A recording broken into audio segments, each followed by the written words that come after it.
नमस्ते बच्चों, सबको राम राम नमस्कार सबको। இன்றைக்கி என்ன பார்க்க போகிறோன்னா, அதாவது பிரவீன் உத்ராதிலிருந்து பேப்பர் டூவில் அதாவது கினி दो प्रश्नों का उत्तर लिखिए, அதாவது பாஷா விக்ஞான் அப்படின்னு சொல்லிட்டு ஒரு பேப்பர் இருக்குது, ஒரு கொஷின் இருக்குது. அதில் இருந்தால் இப்போ நம்ம பார்க்க போகிறோம். அதாவது என்னென்னா, हिंदी उर्दू हिंदुस्तानी और दक्कनी हिंदी का विवेचन कीजिए அப்படின்ற கொஷினுக்கு தான் ஆன்சர் இப்போ பார்க்க போகிறோம். ஆக்சுவலாக உங்களுக்கு பார்த்தீங்கன்னா பாஷா விஜயானிலேருந்து 4 கொஷின் போட்டிருக்காங்க. ஸோ 2 கேட்பாங்க. அந்த 2க்கு உங்களுக்கு 30 மார்க்ஸ், ஒரு பிக் கொஷின். ஸோ இப்போ அதை நம்ம பார்க்க போகிறது என்னென்னா, हिंदी उर्दू हिंदुस्तानी और दक्कनी हिंदू का विवेचन कीजिए. हिंदी उर्दू हिंदुस्तानी இதெல்லாம் லாங்குவேஜஸ். दक्कनी हिंदी विवेचन அப்படின்னா இதனோட டெலிபரேஷன், அதாவது इसको जांच पड़ताल करना, அதாவது தஹக்கீகாத் அப்படின்னு சொல்லுவாங்க உருது லஃப்ஸ் அது. அதாவது விவேச்சன் அப்படின்னா நம்ம இதில் ஜான்ச் படுதால், அதாவது இப்போ ஃபுல்லாக நம்ம ஆய்ந்து பார்த்து நல்ல ஒரு பிக் கொஷின் இது. 15 மார்க்ஸ் இருக்குது. ओके, अदाद हिंदी उर्दू हिंदुस्तानी तीनों एक ही भाषा का 3 नाम है. अदाद हिंदी नालों उर्दू नालों हिंदुस्तानी नालों இது மூணுமே ஒரே மொழியோட 3 நேம் தான். அதாவது மொழி ஒன்று தான், அதனோட 3 நேம் அப்படின்னு சொல்கிறான். எப்படின்னா, हिंदुस्तान के निवासियों को அதாவது ஹிந்து கஹா கயா है. அதாவது ஹிந்துஸ்தான் கி நிவாசி யாரெல்லாம் இந்தியாவில் இருந்தாங்களோ அவங்கள இந்தியாவை இன்னொரு பேர் ஹிந்துஸ்தான். ஸோ ஹிந்துஸ்தான்கே நிவாசினா நம்ம இந்தியாவில் வாழ்ந்த மக்கள், சிட்டிசனை நம்ம என்ன சொல்லணும்னா எல்லோரும் ஹிந்து அப்படின்னு சொல்லிட்டு இருந்தாங்க. ஸோ அந்த ஹிந்து அப்படின்றது தான் हिंदुस्तान की समस्त भाषाओं को का उल्लेख करने हिंदी शब्द का प्रयोग किया गया. அப்போ ஹிந்துஸ்தானில் இருக்கிற மக்கள் பேசுகிற மொழி தான் ஹிந்தி. ஏன்னா அவங்க வாழ்கிற மக்களை அவங்க ஹிந்து அப்படின்றதால அவங்க அந்த மொழியை ஹிந்தி அப்படி இந்தியாவில் பேசுகிற பாஷை ஹிந்தி அப்படின்னு சொல்ல ஆரம்பிச்சிட்டாங்க, அதாவது ஃபாரினில். அப்போ ஹிந்துஸ்தானுக்கு சமஸ்த் பாஷா எல்லா இடத்துக்குமான ஒரே ஒரு லாங்குவேஜ் அதாவது உள்ளே கர்னே ஹிந்து சப்துக்கா, அதாவது ஹிந்தி சப்துக்கா பிரயோக் கியா கயா. அதாவது இந்தியோட லாங்குவேஜ் ஹிந்தி அப்படின்ற இது யூஸில் வந்துச்சு. அப்போ अर्थ की दृष्टि से हिंदी शब्द का शब्दार्थ है हिंदुस्तान की भाषा. இப்போது ஹிந்தி அப்படின்னா அதுக்கு என்ன மீனிங் அப்படின்னு பார்த்தீங்கன்னா, அந்த மொழிக்கு என்ன, அந்த ஹிந்தின்ற வேர்டுக்கு என்ன, அதாவது அர்த்தம் மீனிங்கோட அந்த திருஷ்டியோட நம்ம நஜரில் நம்ம பார்த்தோம்னா, ஹிந்தி சப்துக்கா சப்தார்த் அதனோட வேர்ட் மீனிங்கே பார்த்தீங்கன்னா ஹிந்துஸ்தான் கி பாஷா, இந்தியாவில் பேசுகிற, அதாவது ஹிந்துஸ்தானில் இருக்கிற மக்கள் பேசுகிற மொழி அப்படின்ட்டு இருக்கும். அர்த்தாத் தமிழ் பி ஹிந்துஸ்தான் கி பாஷா. இப்போ தமிழ் எடுத்துட்டோம்னா அதுவும் இந்தியாவில் பேசுகிற ஒரு மொழி, அதாவது ஹிந்துஸ்தான் கி பாஷா. அதே மாதிரி தான் தமிழ் கோபி ஹிந்தி கह सकते हैं, அதை விட நம்ம ஹிந்தின்னு சொல்லலாம். எப்படின்னா, அதாவது ஹிந்துஸ்தானில் பேசுகிற ஒரு மொழி தானே, ஹிந்துஸ்தானுக்கு ஜோ நிவாசி ஜோ போல்னே வாலா லாங்குவேஜ் தான் நம்ம ஹிந்தின்னு சொல்லிட்டோம். ஸோ நம்ம இந்த இடத்துல தமிழை ஹிந்தின்னு சொல்லிடலாம். அதாவது பாரத் மே बोली जाने वाली यह भाषा को हिंदी कहा जा सकता है. अर्थात भारत में बोली जाने वाली भाषा அப்படின்னா இந்தியாவில் பேசுகிற ஒரு மொழியை நம்ம என்ன பண்ணலாம், மொழியை தான் நம்ம ஹிந்தி அப்படின்னு சொல்கிறாங்க. இந்தியாவில் பேசுகிற மொழி ஹிந்தி அப்படின்னு சொல்கிறாங்க. ஓகே, அடுத்தது कालांतर में हिंदी शब्द का अर्थ संकोच हो गया है. அதாவது காலாந்தரில் ஹிந்தின்ற வேர்டுக்கு अर्थ संकोच அதுக்கு என்ன மீனிங் அப்படின்றது சொல்லியாச்சு. அப்போ ஆஜ்கல் கடி போலிக்கோ ஹிந்தி மாட்டே हैं. இப்போது ஆக்சுவலாக நம்ம என்ன ஹிந்தின்றது எந்த விஷயம் எதை நம்ம ஹிந்தின்னு நினைக்கிறோம்னா, அந்த கடி போலி இருக்குல்ல, கடி போலி, அதை தான் நம்ம ஹிந்தி அப்படின்னு நினைக்கிறோம். அதாவது கடி போலின்னா அது ராஜஸ்தான், ஹரியானா, பஞ்சாப், யூபி, பீகார் இந்த மாதிரி எல்லா இடங்களில், ஹிமாச்சல் இதெல்லாம் இருக்கிற மக்கள் பேசுகிற மொழி தான் கடி போலி. அதாவது ஒரு மிக்ஸ்டு லாங்குவேஜ் அதுதான் ஹிந்தி. ஆஜ்கல் கடி போலிக்கோ ஹி ஹிந்தி மாட்டேன், அதை தான் நம்ம ஹிந்தின்னு நினைக்கிறோம். கடி போலி அர்த்தாத் हिंदी பாரத் சர்க்கார் की ராஜ்பாஷா है. அதாவது கடிபோலின்றது தான் அது அர்த்தாது. கடிபோலின்றது தான் என்ன, அது ஹிந்தி அப்படின்றது தான் பாரத் சர்க்கார் की ராஜ்பாஷா. அதுதான் வந்து அஃபிஷியல் லாங்குவேஜ் இந்தியாவோட, அதாவது இந்தியன் கவர்மெண்ட்டோட. அப்போ பாரத் की ராஷ்டிரபாஷா भी है. அதாவது அஃபிஷியல் லாங்குவேஜ் மட்டும் இல்லாமல் அது நேஷ்னல் லாங்குவேஜும் கூட. हिंदी का प्रचार प्रसार उल्लेखनीय है. அதாவது இந்தியாவோட பிரச்சார் அண்டு பிரசார். பிரச்சார்னா என்ன சொல்கிறது, ப்ராபகேட் பண்ணுறது. பிரசார்னா அதனோட அட்வர்டைஸ்மெண்ட். இது வந்து ரொம்ப ஸ்பெஷலாக இருக்குது. அதாவது पूरे भारत की जनता को जोड़ने वाली भाषा के रूप में हिंदी வந்து उभर आई है.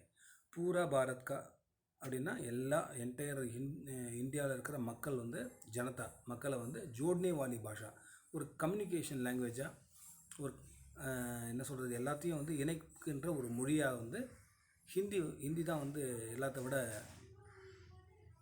முன்னுக்கு வந்தது. அதுக்கடுத்தது இப்போ நம்ம பார்க்க போகிறது வந்து உருது அப்படின்றது என்னென்ன, எந்த மாதிரி மொழி அப்படின்னு பார்த்தோன்னா, உருது வந்து ஹிந்துஸ்தான் கி பாஷா है. அதுவும் இந்தியாவில் பேசுகிற ஒரு மொழி தான். அதாவது உருது அப்படின்றதும் இந்தியாவில் பேசுகிற மொழி தான். இப்போது ஹிந்திக்கு வந்து நம்ம ஆரிஜின் பார்த்தோன்னா சான்ஸ்கிரிட்டாக இருக்கும். அதே மாதிரி உருதுக்கும் நம்ம ஆரிஜின் பார்த்தோம்னா அரபியாக இருக்கும். ஆனால் அரபு கண்ட்ரியில் இருக்கிற மக்கள் வந்து அவங்க அரபி தான் பேசுவாங்க, அவங்களுக்கு உருது தெரியாது சுத்தமாக. ஸோ உருது வந்து ஹிந்துஸ்தானில் பேசுகிற ஒரு மொழி. அது வேறு அரேபியன் கண்ட்ரிஸ்லாம் வந்து அந்த லாங்குவேஜ் கிடையாது. அப்போது உருது வந்து ஹிந்துஸ்தான் காய் பாஷா. ஹிந்துஸ்தானில் பேசுகிற மொழி தான் அது உருது வந்து துருக்கி பாஷா கா சப்த. உருது அப்படின்ற வேர்டு எடுத்திங்கன்னு வச்சிங்களேன், அந்த வேர்டு வந்து துருக்கி லாங்குவேஜிலேருந்து வந்த வேர்டு. அது துருக்கி பாஷா கா சப்த. இஸ்கா அர்த்த ஹை கி பாஜார். சரி, உருது அப்படின்னா துருக்கி பாஷாவில் மீனிங் என்னென்னு பார்த்தோன்னா பாஜார், அதாவது கடை வீதியில் பேசுகிற ஒரு மொழி. அதாவது ப்ரொஃபஷ்னல் லாங்குவேஜ், அது பிஸ்னஸ்க்காக யூஸ் பண்ண ஒரு லாங்குவேஜ் அப்படின்னு சொல்லிட்டு பாஜார் மே ஜோ போல்னே வாலா பாஷா அது ஆக்சுவலாக. அப்போது தில்லிக்கே ஃபௌஜி, அதாவது சிப்பாய், டெல்லியில் இருந்தாங்கல்ல அந்த மிலிட்ரி பர்சன்ஸ்லாம், அவங்க வந்து ஒரு கிச்சடி பாஷா பேசினாங்க. அது இல்லாமல் அது கூட வந்து அரபி, ஃபார்சி, அதாவது अर्ध तत्सम और तद्भव शब्दों को मिलाकर दिल्ली के बाज़ार में काम चलाऊ हिंदी का प्रयोग करते थे. அப்போது தில்லியில் வந்து ஃபௌஜியும் எடுத்துக்கலாம், ஃபௌஜினா யார், இந்த மிலிட்ரி பர்சன்ஸும் எடுத்துக்கலாம். அதுவும் இல்லாமல் மற்ற அந்த பாஜாரி பிஸ்னஸ் மேன் இருக்காங்கல்ல தில்லியில், அவங்க என்ன பண்ணாங்கன்னா அரபி, ஃபார்சி, அது இல்லாமல் கொஞ்சம் சான்ஸ்கிரிட்டு வேர்ட்ஸ், அது இல்லாமல் சான்ஸ்கிரிட்டும் ஹிந்தி மிக்ஸான தத்பவ் சப்து, இதெல்லாம் இதெல்லாம் சேர்த்து டில்லிக்கே பாஜார்மே, அதாவது தில்லி அந்த பிஸ்னஸ் அந்த கடை வீதிகளில் வந்து காம்சலாவு, அதாவது காம்சலாவு ஹிந்தின்னு சொல்லுவாங்க. அதாவது ஒரு லாங்குவேஜ் நம்ம இவங்க வேலை நிமித்தமாக அதை நல்லா செஞ்சுக்கிறதுக்காக எல்லாரோடவும் கான்டாக்ட் பண்ணுறதுக்காக ஒரு லாங்குவேஜ் ஆகுது. ஏன்னா மிக்ஸ்டு லாங்குவேஜ் இல்லையா, ஸோ எல்லாரும் கூட அதை கான்டாக்ட் பண்ணிடலாம். ஸோ அந்த மாதிரி ஒரு லாங்குவேஜை வந்து காமன் லாங்குவேஜாக அவங்க பேசிகிட்டு இருந்தாங்க. काम चलाओ हिंदी का प्रयोग करते थे. उक्त काम चलाओ हिंदी அதாவது பாஜார் மே போலி கை, அதாவது ஒரு காம் சலாவ் ஹிந்தி அப்படின்னு சொல்லிட்டு பாஜாரில் வந்து பேசிகிட்டு இருந்தாங்க இல்லையா, அத்தஹ இஸ்கா நாம உருது பாஷா படுகையா. அதாவது இதை தான் வந்து இதனோட மீனிங் என்ன, பாஜாரு பாஷா, அதாவது மார்க்கெட் லாங்குவேஜ். இது வந்து பாஜாரு பாஷா கா நாம் பாலியா, அதாவது பிஸ்னஸ் மேன் வந்து பேசுகிற ஒரு மொழியாகவும் உருது ஆயிடுச்சு. कुछ लोगों उर्दू வந்து அரப் தேश की भाषा मानते हैं. கொஞ்சம் பேர் என்ன நினைக்கிறாங்கன்னா, உருது வந்து நம்மளோட கண்ட்ரி இது இல்லை, அது வந்து அரபு கண்ட்ரியோடது அப்படின்னு நினைக்கிறாங்க. பில்குல் கலத்தை, அது வந்து முற்றிலும் தவறான ஒரு கருத்து அது. ஏன்னா அரபு தேசோங்கி ஜனதா வந்து உருது நஹி ஜான்தி. அப்போ ஏன்னா அரபு கண்ட்ரியில் இருக்கிற மக்கள் வந்து அரேபியன்ஸ் வந்து உருது அவங்களுக்கு தெரியாது, அவங்களுக்கு அரபி தான் தெரியும். ஓகே, அப்போது உருது அப்படின்றது முழுக்க அது வந்து ஹிந்துஸ்தானி லாங்குவேஜ். ஓகே, அடுத்தது ஹிந்தி और உருது एक ही भाषा का दो रूप है. அதாவது ஒரே லாங்குவேஜ் தான் ஆக்சுவலாக. ஹிந்தியும் உருதும் एक ही भाषा का दो रूप है, ஒரே மொழி தான், அதனோட 2 ஒரு வடிவங்கள் அப்படின்னு சொல்கிறாங்க. அதாவது வியாக்கரன் கே நியமோं की दृष्टि से। व्याकरण என்ன கிராமர், ग्रामरोட அந்த नियम இருக்கு இல்லையா, रूल्स एंड रेगुलेशन की दृष्टि से அந்த नज़रिல் நம்ம பார்த்தோம்னா दोनों की रूप में कोई विशेष अंतर नहीं है. ரெண்டோட இதுலேயும் வந்து எந்த டிஃப்ரென்ஸும் கிடையாது. ரெண்டு லாங்குவேஜும் பார்த்தீங்கன்னா ஒரே மாதிரி தான் இருக்குது கிராமரில். पर दोनों की लिपियाँ अलग अलग है. ஆனால் ரெண்டோட ஸ்கிரிப்ட் எழுத்து வடிவம் வந்து வேறு. ஹிந்தியோட பார்த்தீங்கன்னா உங்களுக்கு தேவநாகரி அப்படின்ற ஸ்ட்ரக்சர் போயிட்டுருக்கோம். அவங்க வந்து அரபி அந்த ஃபார்சி அவங்களோட ஃபார்சியோட லிப்பியை வந்து அவங்க யூஸ் பண்ணுறாங்க எங்கள் உருதுவில். அதே மாதிரி நம்ம வந்து தேவநாகரியில் வந்து from the left to right நம்ம எழுதிட்டு போவோம். அவங்க வந்து from the right to left எழுதிட்டு வருவாங்க, உல்ட்டாவாக எழுதிட்டு வருவாங்க ரிவர்ஸ் ஆர்டரில். ஸோ पर दोनों की लिपियाँ अलग अलग है. இவங்க ரெண்டு பேரோட எழுத்து வடிவம் வரி வடிவம் வேறு. அதே மாதிரி ஹிந்திக்கு லிப்பி வந்து தேவநாகரி. நான் சொன்னேன் இல்லை, இப்போது ஹிந்தியோட லிப்பின்னு பார்த்தீங்கன்னா அது தேவநாகரி. அதே சமயத்தில் உருதுக்கு லிப்பின்னு பார்த்தோம்னா லிப்பிக்கு ரூபமே வந்து ஃபார்சி லிப்பி.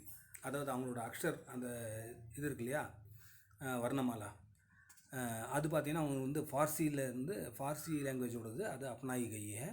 ஃபார்சி லிப்பி दाएं ओर से और बाएं ओर को लिखी जाती है. அதாவது லெஃப்ட் சைட்லேருந்து ரைட் சைட்லேருந்து லெஃப்ட்டுக்கு எழுதுகிறாங்க ஃபார்சி லாங்குவேஜில். அதே தான் ஹிந்திலையும் பண்ணுறாங்க. உருது மே பி சாகித்ய ரச்சனா ஹுவா கர்த்தி है. அதாவது உருதுலேயும் பார்த்திங்கன்னா உங்களுக்கு வந்து சாகித்ய ரச்சனான்னு அவங்களையும் உருதுக்கும் தனியாக லிட்ரேச்சர் இருக்குது. அதுலேயும் நிறைய வந்து லிட்ரேச்சர் நிறைய புக்ஸ்லாம் எழுதுகிறாங்க. ஆஜ்கல் சர்க்கார் வந்து உருதுக்கு அலக் பாஷா, உருது வந்து அலக் பாஷாவாக மாற்றியே. ஆஜ்கல் சர்க்கார் என்ன பண்ணால் உருது வந்து வேறு மொழி அப்படின்னு நினச்சிட்டு சொல்லிவிட்டு हिंदी साहित्यकारों को அந்த श्रेष्ठ रचनाओं को सरकारी पुरस्कार देती है ना. ஹிந்தியில் வந்து நம்ம வந்து லிட்ரேச்சருக்கு வந்து நிறைய இப்போ அந்த சாகித்ய அகாடமி விருதுலாம் இருக்கு இல்லையா, அந்த மாதிரி நிறைய விருதுலாம் கொடுக்குறாங்கல்ல. அதே மாதிரி ஹிந்தி சாகித்யத்துக்கு கொடுக்குற மாதிரியே முஸ்லீம் சாகித்யத்துக்கும் செப்பரேட்டாக விருதுலாம் கொடுக்குறாங்க. इसी प्रकार उर्दू साहित्यकारों को भी श्रेष्ठ रचना யாராவது ரொம்ப பிக்குலியராக ரொம்ப ஸ்பெஷலாக எதாவது எழுதியிருந்தாங்கன்னா அந்த புக்ஸ்க்கு வந்து அந்த லிட்ரேச்சர் புக்ஸ்க்கு வந்து புரஸ்கார் தேத்தி ஹே. ஓகே, இப்போ வந்து ஹிந்துஸ்தானி அப்படின்னு பார்ப்போம். ஃபஸ்ட்டு ஹிந்தி பார்த்தோம், அதுக்கப்புறம் உருது பார்த்தோம். இப்போ நம்ம என்ன பார்க்க போகிறோம்னா ஹிந்துஸ்தானி. அதாவது இந்த மூணுத்தையோட தக்கின் ஹிந்திக்கா, அதாவது விவேச்சன், இந்த மூணோட என்ன சொல்கிறது ஜான்ச் படுதால் அப்படின்னு சொல்லுவாங்க. ரிசர்ச் பண்ணுறோம் இப்போ நம்ம. இப்போ ஹிந்துஸ்தானின்னு பார்த்தீங்கன்னா ஹிந்துஸ்தானி சிரஃப் ஏக் போலி ஹே. அது வந்து எழுத்து வடிவம் கிடையாது. ஹிந்துஸ்தானின்றது ஆக்சுவலாக ஒரு வரி வடிவம் இல்லாத ஒரு பேச்சு வழக்கான மொழி தான் அது ஹிந்துஸ்தானி. அதாவது சிரஃப் ஏக் போலி ஹேன்னா அது ஒன்லி அது வந்து ஸ்பீச்சுக்கு மட்டும்தான். அது இஸ்மே சாகித்ய ரச்சனாயே நஹி ஹோத்தி ஹை. அதில் வந்து லிட்ரேச்சர்லாம் கிடையாது. ஏன்னா அது வந்து வரி வடிவம் அதுக்கு கிடையாது, தனியாக அது கிடையாது. ஒன்லி ஸ்பீச்சுக்காக தான் அந்த மொழி அது. இது வந்து கிச்சடி பாஷை, நான் ஏற்கனவே சொல்லிட்டேன் உங்களுக்கு. இஸ் ஹிந்தி और उर्दू की खिचड़ी बोली का, अதாவது इसे வந்து हिंदी और उर्दू का खिचड़ी बोली कहते हैं. இது வந்து ஹிந்தி உருது எல்லாம் மிக்ஸ் ஆன ஒரு லாங்குவேஜ் हिंदुस्तानी. यह भाषा एक प्रकार से अंग्रेजों की देन मानी जाती है. ஆக்சுவலாக இது எப்போ உருவாச்சு இந்த மொழி அப்படின்னு சொன்னால் அந்த மொகலோட இன்வேஷனுக்கு அப்புறம், அதுக்கப்புறம் அந்த அங்கிரேஜி இருக்காங்க இல்லையா ஃபாரினர்ஸ், இந்த இவங்க அதாவது பிரிட்டிஷ்கார இந்தியாவில் வந்த பிறகு உருவான மொழி தான் இது. அதாவது ஹிந்துஸ்தானின்றது பாஷா ஏக் பிரகார்க்கா அங்கிரேஜிக்கு தேன், அதாவது அவங்க அங்கிரேஜி கொடுத்த மாதிரி இது அவனோட மானி ஜாத்தியான அப்படின்னு நினைக்கிறோம். ஏன்னா பிரசித்த பாஷா விஞ்ஞானி ग्रियर्सन कड़ी बोली हिंदी के वर्नाकुलर रूप को हिंदुस्तानी कहते हैं. ஆக்சுவலாக பாஷா விஞ்ஞானிக்கு ஒருத்தர் இருக்கார். அவர் வந்து யாருன்னா கிரியர்சன் சொல்லிட்டு அவர் வந்து இங்கிலாந்துக்கார். இவர் என்ன சொல்கிறாருன்னா கடி போலி தானே ஆக்சுவலாக ஹிந்தி. அப்போ கடி போலி ஹிந்தி இருக்கு இல்லையா, அதனோட வர்ணாக்குலர் ரூப் அப்படின்னா என்ன, அதுதான் ஹிந்துஸ்தானின்னு சொல்கிறாரு. என்ன வர்ணாக்குலர் ரூப் அப்படின்னு பார்த்தீங்கன்னா அது வந்து ஒரு தேசி பாஷா.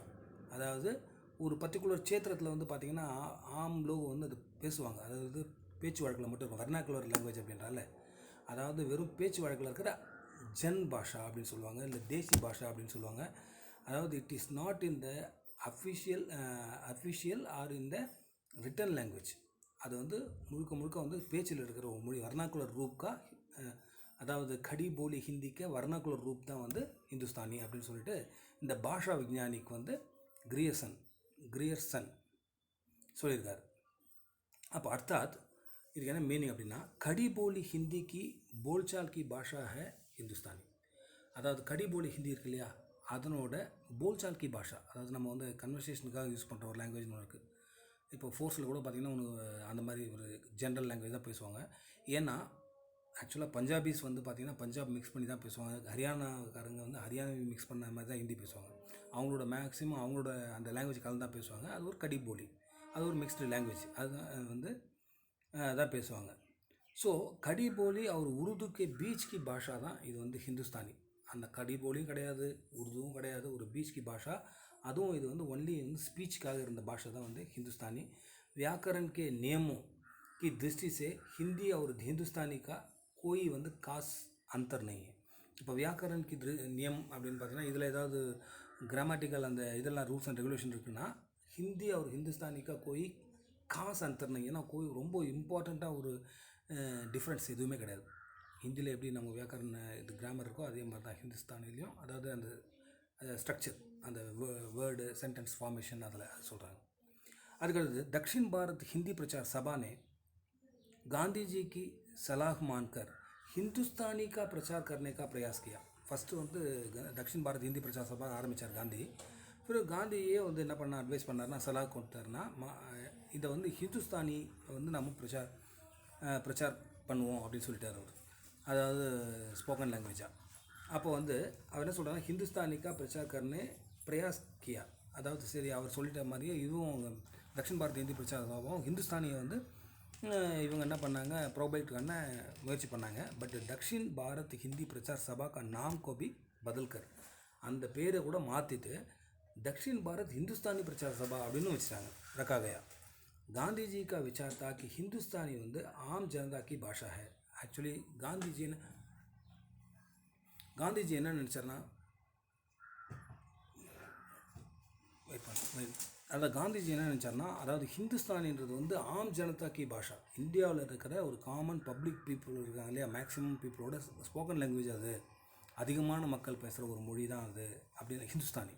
ஸோ அவர் வந்து அதனால் ஹிந்துஸ்தானியை வந்து ப்ரொபகேட் பண்ணணும்னு நினச்சார். ஹிந்திக்கு அதாவது பகுல் நிக்கர்த்தம் பாஷா, அதாவது ஹிந்தியோட ரொம்ப க்ளோஸ் பாஷா அது இது ஹிந்துஸ்தானி. ஏன்னா அதில் வந்து உருது இருக்குது, ஹிந்தி இருக்குது, மற்ற எல்லா லாங்குவேஜும் மிக்ஸாக இருக்குது. ஸோ அது வந்து பகுல் நிக்கட்டம் பாஷா அப்படின்னு நினச்சிட்டு ஹிந்துஸ்தானியை வந்து நம்ம ப்ரொபகேட் பண்ணலாம் அப்படின்னு நினச்சார். जनता की समझ में आने वाली भाषा मानकर हिंदुस्तानी का प्रचार करने का प्रयत्न किया. அதாவது மக்கள் வந்து ஈஸியாக அண்டர்ஸ்டாண்ட் பண்ணுவாங்க, அதாவது ஜனதாக்கு சமஜ்மே ஆனே வாலி, ரொம்ப ஈஸியாக புரிஞ்சுப்பாங்க ஜனங்க. ஸோ அதை நம்ம ஹிந்துஸ்தானியை வந்து பிரச்சார் பண்ணுவோம் அப்படின்னு சொல்லிட்டு பிரயத்னக்கியான முயற்சி பண்ணார். பர் காலாந்தர்மே, ஆனால் நாளாக அந்த ஒரு டைமில் என்னாச்சுன்னா விச்சார் பதல்கையா, அந்த எண்ணம் வந்து அவருக்கு மாறிடுச்சு. அதுக்கப்புறம் அவர் திரும்பவும் வந்து தக்ஷின் பாரத் ஹிந்தி பிரச்சார் சபான்னே வச்சுட்டு சபாக்காய் நாம் ஃபிர் பதல்கர், அதாவது ஹிந்துஸ்தானி பிரச்சார சபான்றதை திரும்பவும் மாற்றி தக்ஷின் பாரத் ஹிந்தி பிரச்சார சபான்னு திரும்பவும் ரக்காகயா அந்த மாதிரி வச்சுட்டாங்க. அப்போ ஹிந்துஸ்தானி வந்து அதாவது பாலோபயோகி ரச்சனாயே ஹுயி ஹே, அதாவது ஹிந்துஸ்தானியில் பார்த்தீங்கன்னா குழந்தைங்க படிக்கிறதுக்கான புக்ஸ்லாம் இருக்கு இல்லையா, அதாவது சில்ட்ரன் புக்ஸ்லாம் இருக்கு இல்லையா, அந்த புக் அதெல்லாம் வந்து அதனை ரச்சனாயே ஹுயின்னா அந்த ஹிந்துஸ்தானியில் நிறைய எழுதினாங்க. அதே மாதிரி கஜலே பி ரசிகேன்னா, கஜல் அப்படின்றது வந்து ஒரு கவிதை, அது வந்து ஹிந்துஸ்தானியில் தான் எழுதினாங்க. அதில் பார்த்தீங்கன்னா உங்களுக்கு மேக்ஸிமம் வந்து அந்த அரபி, ஃபார்சி, உருது வேர்ட்ஸ்லாம் மிக்ஸ் ஆகி வரும். அதாவது ஏன்னா கசல் அப்படின்றது வந்து ஹிந்துஸ்தானி, ஆக்சுவலாக அது ஹிந்தி கிடையாது. அதாவது ஹிந்துஸ்தானியில் வந்து கசலேம்பி இல்லையே ரசிகைன்னா நிறைய கசல் கூட எழுதினாங்க. ஓகே, இதுதான் வந்து நமக்கு வந்து हिंदी उर्दू हिंदुस्तानी और दक्खनी हिंदी का विवेचन कीजिए ना, இந்த அளவுக்கு நீங்கள் எழுதணும். Okay, see you in the next video.